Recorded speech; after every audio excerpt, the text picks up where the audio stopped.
when I hear people say things like, "Oh, both parties are the same," or they say things like, we are committed to a particular party.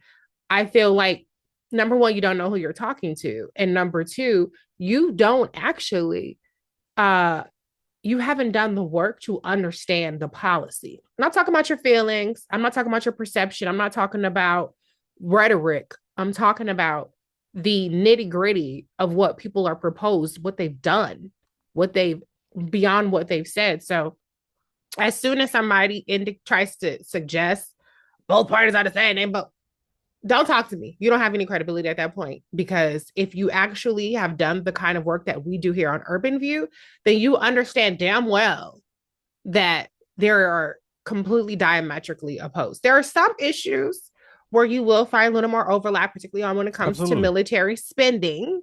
Yeah. I Defense. don't Yeah. think that Defense the budget. military, yeah, I'm sorry, go ahead. No, no, I'm great. The defense budget. Yeah, absolutely. Yeah, the Yeah. defense budget, but there's still a difference in how the Democratic foreign policy is executed as opposed to Republican foreign policy. Kamala Harris would not have shut down USAID. She would not have left people to starve around the world for I think I read somewhere um tens of thousands, if not hundreds of thousands of children will be born with HIV now as a result of Elon Musk eradicating a congressionally appropriated agency. So that would not have happened under Kamala Harris. That did not happen under Democrats. So I really, I really, really hate when people try to put it out there like we're just talking heads and we just like the Democrats. No, we've done our due diligence and we've done our homework and we have the knowledge to back it up. So thank you for It's bringing really up my books.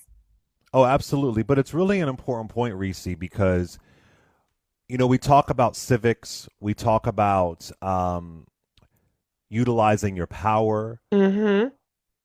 but then there is also being able to have the ability to see distinctions, Yes. Yes. right? Yeah. So I'll take it back to my book, The Grift. Mm-hmm. You can get a signed copy at strandbooks.com. We're talking about 1860s, Mm-hmm. Reese Colbert. We're talking about 1870s. Frederick Douglass, Harriet Tubman, Ida B. Wells. This Mm-hmm. is not a great time, right? No. They saw the distinctions Right. between at the time, the Republican Party Mm-hmm.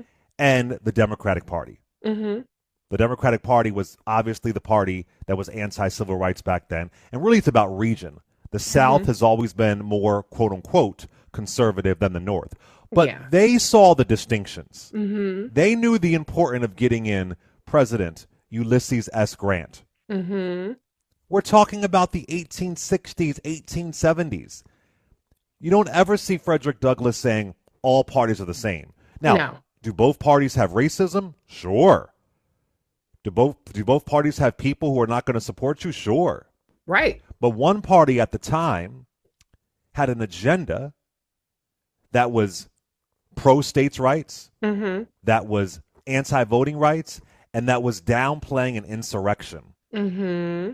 called the Confederacy, called the Civil War. Doesn't that sound kind of familiar? Right. Pro Yeah. pro civil pro states' rights, anti voting rights, and downplaying violence, Mm. downplaying an insurrection. Mm. So they saw it. Dr. King, Bayard Rustin, A. Philip Randolph. We're talking about the 1960s, racist ass Lyndon B. Johnson. Yeah. They knew the difference between a Lyndon B. Johnson and a Barry Goldwater. And mind you, King was passionately against the Vietnam War. Right. Right. He still knew, who can we push to glory? Who can we Mm-hmm. hold accountable? That's what Mm-hmm. these politics it's about. So I too get so outraged when I hear people say both sides are the same. And I want to read you a quote from Noam Chomsky. This is Mm. really important. The early 1930s in Germany, the Communist Party took a position that everyone but us is a social fascist. Mm-hmm. So there was no difference between the Social Democrats and the Nazis. Those were the two main parties back then. Okay. We see how that turned out. Mm. The Communist Party back then said the Nazis, the Social Democrats, they're all the same. There's no distinctions. There's no difference. And the Social Democrats were like, wait a minute. Hold up. There's some differences here. Yeah. We see how that turned out. So if you don't have the mental bandwidth to have discretion, and we could still call out Democrats. I was doing it on yesterday. Mm-hmm. Mm-hmm. We could still call them out. We could still say, no, that's wrong. How can we hold you accountable? What can we do? The other, ain't no holding the other party accountable. No. They're bucking the Constitution. They're bucking executive orders. I was telling Jason Johnson this yesterday, and we disagreed. He said that this is a coup. I said, okay, maybe to some degree. I said, but it's more of a handover. Mm. Trump is handing over America to oligarchs Mm-hmm. and to Elon Musk. Mm-hmm. This isn't Wilmington, North Carolina, 1890. This is a man was elected. People were screaming on the rooftops, on the mountaintops, saying this is going to be dangerous. Mm-hmm. You're going to lose your jobs. Teachers, federal workers, unions. Not even about race. Just screaming, wait, I'm telling you, we're all going to be impacted by this. Yeah. And a lot of folks kept their ass at home. True. So if you were one of those people where you said, I'm going to show those Democrats, both parties are the same, both parties do nothing for us. I mean, I'm not looking perfection. I'm not looking for perfection. I'm looking for progress. Right. There you go. That's what I'm looking for. So it's Right. really, really an important point. Stop saying that bullshit. Do a simple Google search. Are there bullshit folks in the Democratic Party? Absolutely. But wouldn't it be great if we could just vote them out? And I know we have Citizens United. I know we have all that. But that doesn't mean that you stop and you give up. That doesn't mean you Citizens say, okay, United well. ain't got shit to do with the fact that motherfuckers don't want to vote. Well. If you just want to keep your lazy ass at home, if you want to vote at 30%, 40%, is that Citizens United's fault? No. Now, the Citizens United is some bullshit. But the apathy that we have, even when people are begging, screaming, and telling you, even at the lowest level, oh, well, the low level, you had Gary Chambers in a city telling you in this city, parish, hey, these are the numbers. These are the numbers. These are the numbers. These are the numbers. And people weren't even like, okay, well, I guess that's the number. That's what it's going to be because I ain't going to take my ass out and fucking vote. So, yeah. Mm-hmm. Both parties are not the same. I think if you really feel like that, then just, instead of being loud and wrong, just be quiet and wrong. Just be quiet and wrong. Because that's an intellectually lazy take. And that's a take that people use to absolve themselves for their lack of engagement, for their lack of willingness to, basically, if you want to put it, lesser of two evils. Fine. That's how you feel. That's why I said, I remember during the election, I did a special for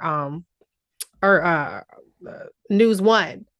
And, I was with a conservative and he's saying, oh, well, I'm not going to vote for either one of them. And I said, courage is when you are willing to vote for a person, even if they're not 100%, because you understand that one of these two people are going to be the one to win. So I don't think that it's noble or it's courageous to say, I'm a Republican. We're talking about a Republican at this point. I'm a Republican and I'm not going to vote for Trump. That's not courageous to say I'm not going to vote for Trump. No, courageous is to say I'm going to vote for Kamala.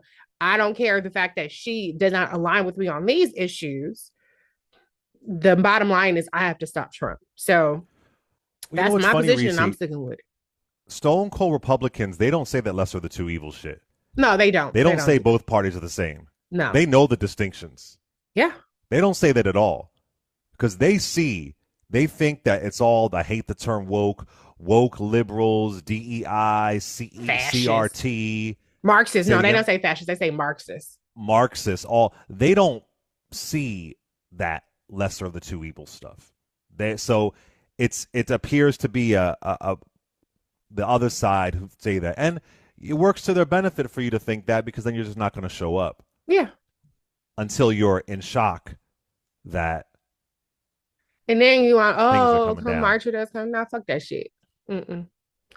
But can I Yeah, also point out, Clay, that, a really important point that we were making in 2022 is that a lot of what we were seeing were opening salvos. It was laying the foundation for what was to come at a national level if Republicans were to take power. And we've seen it. We've seen these local acts become the blueprint. And because there wasn't pushback, because people were rewarded electorally, it's they have further empowered Republicans to carry on this path. So it's unfortunate. It's very unfortunate. People didn't heed the warnings. So to some degree, they did. I mean, the Democrats, they no, they lost the House. They lost the House. They held on to the Senate, but they did yeah. lose the House. So people didn't heed the warning enough.